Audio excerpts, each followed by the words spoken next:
Herman here again, and I'm teaching you how to get your spiritual book published. In the first video, we talked about finding your hook. That is your synthesis of what your message is.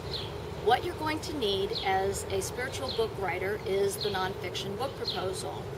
This is a little bit more complex.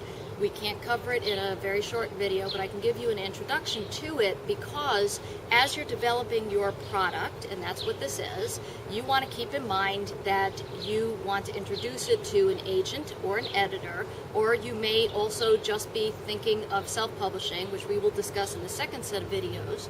And a book proposal is going to help you either way, because it clarifies in your mind what it is you're writing about, how you plan on marketing it, and it gives you a blueprint. So whether you're going to go to an agent, an editor, or you're going to self-publish and write the book yourself, you need a game plan.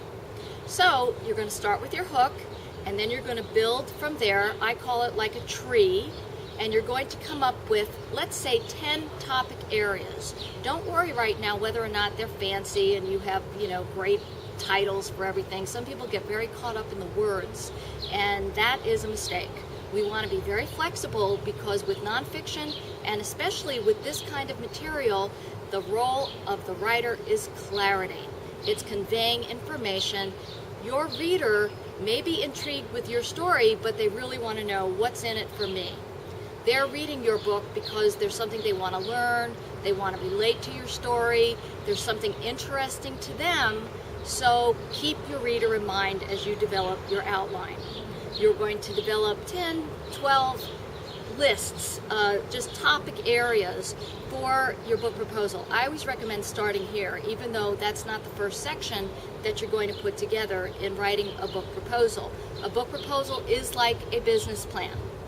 It's going to have in it an overview of what your book is. It's going to have this outline and chapter discussion so that an agent or editor can know what your book is about and make a decision, even without having a full manuscript, as to whether or not they want to invest their time, money, and resources into your project. It's going to include an author bio, it's going to include a competition section, and it's going to include a sample chapter.